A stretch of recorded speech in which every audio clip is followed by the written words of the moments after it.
Okay, 4-1 is applying the greatest common factor and least common multiple to factor operations. So we are going to be multiplying and adding and subtracting fractions. So your rules say to multiply two fractions, you first multiply the numerators, then multiply the denominators. Simplify if you can. It is easiest to simplify first. If it makes sense to you, do it first, okay? To add and subtract fractions, you need to rewrite them with the same denominators. Make sure you highlight that, underline, whatever. You have to have a common denominator before you can add or subtract. Then you're just going to add or subtract the numerators, and your denominator stays the same. And then you always simplify. Okay? We're just reviewing these. So when we multiply fractions, I'm not sure if you were taught you could cross simplify. Okay? So I can cross out these 3's and make them 1's, right? Because I can divide both of them by 3. 3 divided by 3 is 1, and 3 divided by 3 is 1. I can simplify crosswise. Nothing goes into both 1 and 5, right? So that stays 1 and 5. Now I multiply my numerators, which is 1 times 1. And I multiply my denominators, 1 times 5. Be writing this work down. So 1 times 1 is 1, and 1 times 5 is 5. Okay, so my answer is 1/5. If I simplify first, I will not have to simplify at the end. Now, if I would have done it the other way, 1 times 3 and 3 times 5, I would have gotten 3/15. Then I would have had to divide by 3 to simplify it to get 1/5. Okay? I'd rather do that. Okay, on the second one, we have 6/7 times 2/3. Again, you can simplify first because 3 goes into both of these numbers. 6 divided by 3 is 2, and 3 divided by 3 is 1. So now I have 2 times 2, and 7 times 1. I divided both of them by 3. I'm cross-simplifying. What? I'm very confused. Okay, so I would get 4/7. Now, if you choose to simplify last, you would have 6 times 2 over 7 times 3, which is 12/21. Then you would have to divide by 3. Do you see how we divided by 3 first here? If you don't do it first, you're going to have to do it when you're done. You can do it either way. They both work. But you want us to do a certain way first? The first way. You need to get to where you can do it the first way. If it doesn't make sense yet, then you don't have to do it yet. But eventually, before you go to high school, you need to know how to do it this way. Like an acronym. Okay? So looking at this one, crosswise, nothing goes into both 2 and 7, but 3 and 3 can simplify because 3 goes into both of them, right? So if I divide these by 3, I get 1 and 1. So now I have 1 times 2 and 7 times 1, which is 2/7. If it doesn't make sense for you to cross simplify, you would have had 3 times 2 and 7 times 3, which is 6/21. Divide by 3, 2/7. Okay. Okay, the last example on this multiplication is 7/10 and 8/21. 7 goes into both of these, right? Yes. So if I divide by 7, I get 1 and 3. Now 2 goes into both of these. 4. 5 here, right? Yeah. And 4. So what I have left is 1 times 4 and 5 times 3, which is 4/15. Now, if I multiply these ones, 7 times 8 over 10 times 21, look how much harder this problem is. 56/210. I still have to simplify that. That's going to be a lot more work. Well, I know 2 goes into it, right? What was? That is 28. And if I divided this by 2, I get 105. I have to keep simplifying. What still goes into them? Okay, I can't do all that work. 4. 4?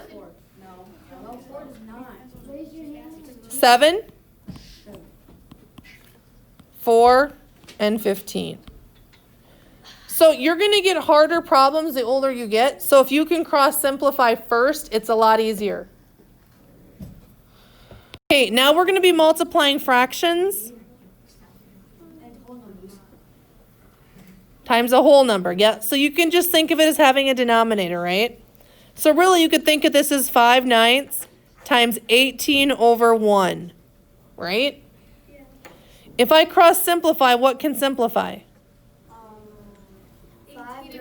3. I can divide 18 and 9 by 9, and I get 1 and 2, right? So all I have left is 5 times 2 over 1 times 1, which is 10 over 1, or just 10. Make sure you write all that down. What is it? Is it 10 over 1?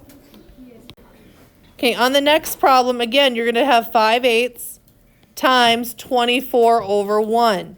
A whole number has a denominator of 1, okay? So what goes into both 8 and 24? So I'm going to divide by 8. 8 divided by 8 is 1. 24 divided by 8 is 3. So I have 5 times 3 in my numerator, right?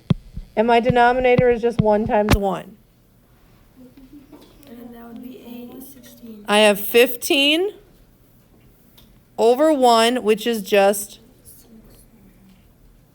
15. Is it always going to, like, if it's 20, so if you have a whole number, is it always going to end in a 1 when you do? Okay, so on the next one, in order to multiply this, it needs to be improper, right? We just did that. So 3 times 10 is 30, plus 7 becomes 37/10 times 7 over 1, right? Now I can't simplify that, so I have to take 37 times 7, right?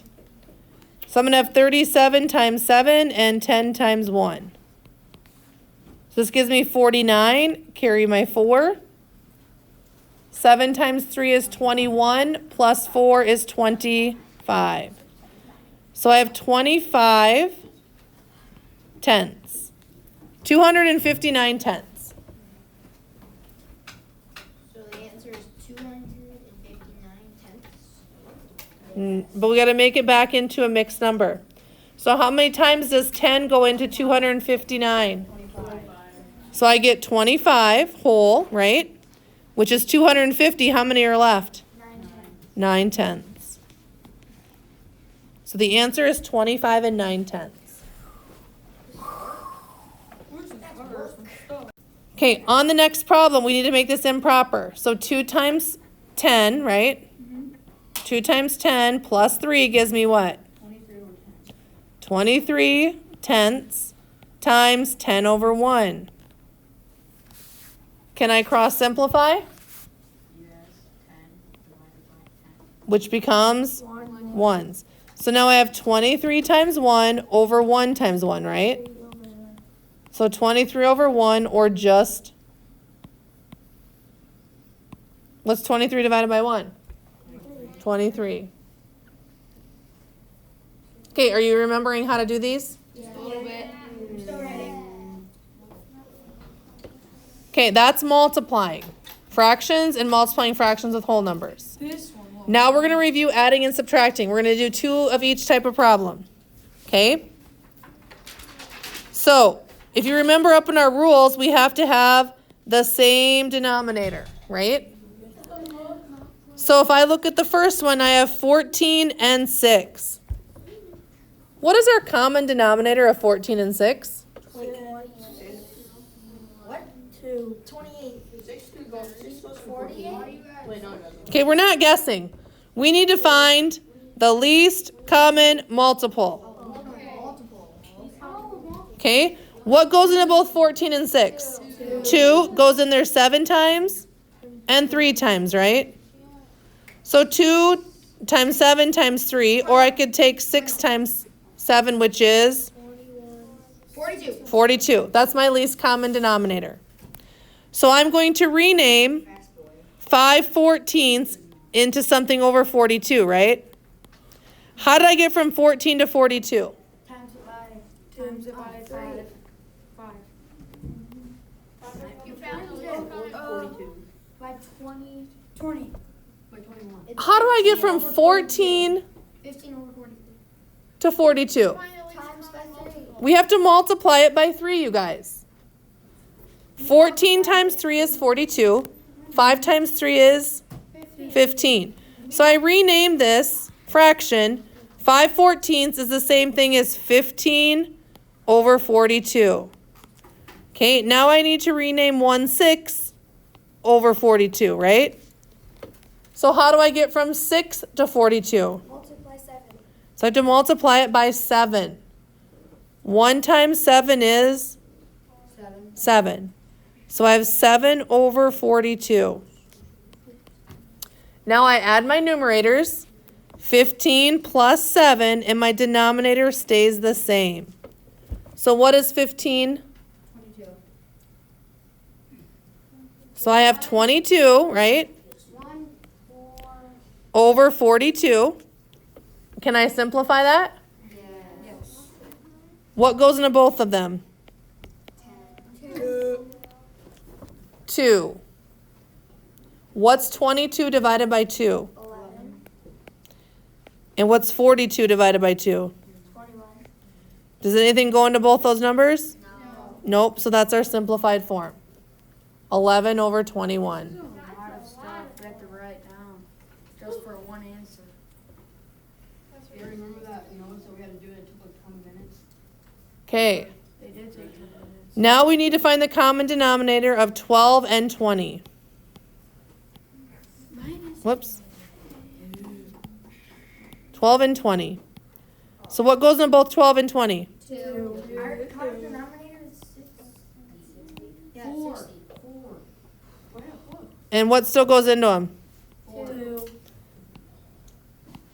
Okay, so 2 times 2 times 3 times 5 gives us 60. 60. Whoops. So our least common multiple is 60. That's our common denominator. So I need to make 12 twelfths into 60ths, so 5 twelfths into 60ths. And I need to make 3 20ths into 60ths, right? So how do I get from 12 to 60? Times what? 5. So my numerator is 2. 25. Oh. Are we paying attention? Yeah. Okay, how do I get from 20 to 60? 1 times divided by 3. So what's my numerator going to be? 9. So now what I have, I renamed them as 25 60ths minus 9 60ths.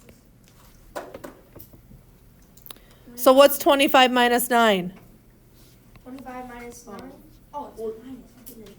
14? No, wait. How do you not know what 25 means? 25 minus 9 is It's 26. 46. Ow. No, it's 16. 16. What's my denominator? 6. 0. 60. Over 60. Denominator stays the same. Refer back to your notes if you don't remember.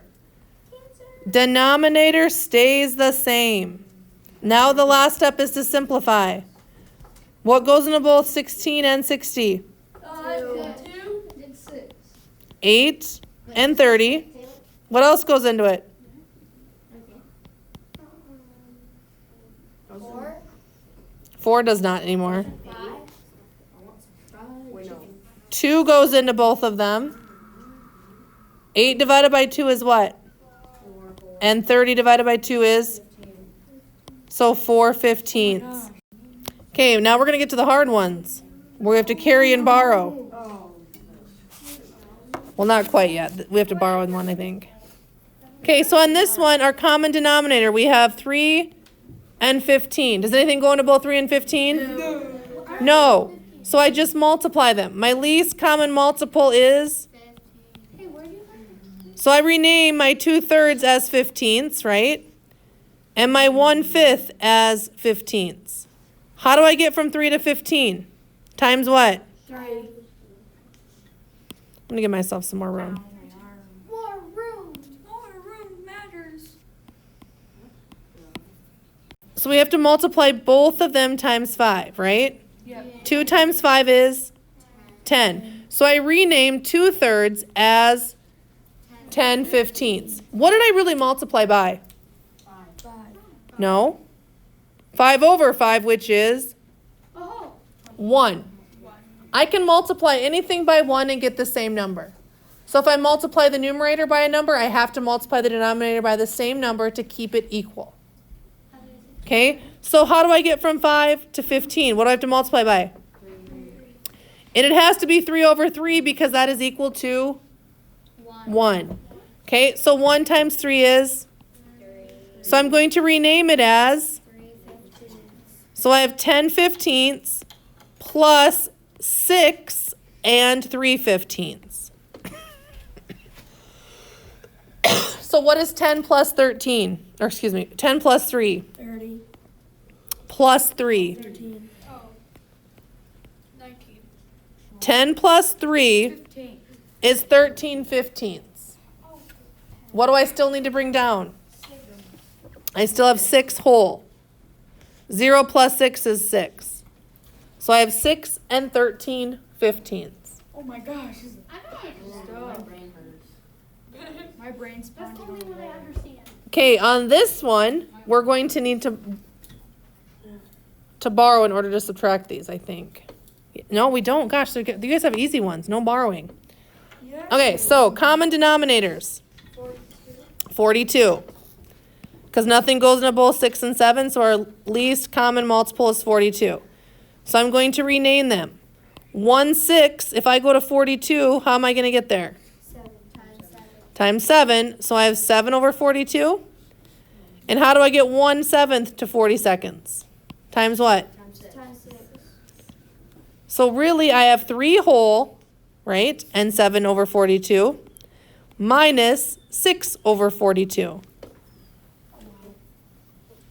So I have 3 whole still. What's 7 minus 6? 1 over 42. Still right. Okay?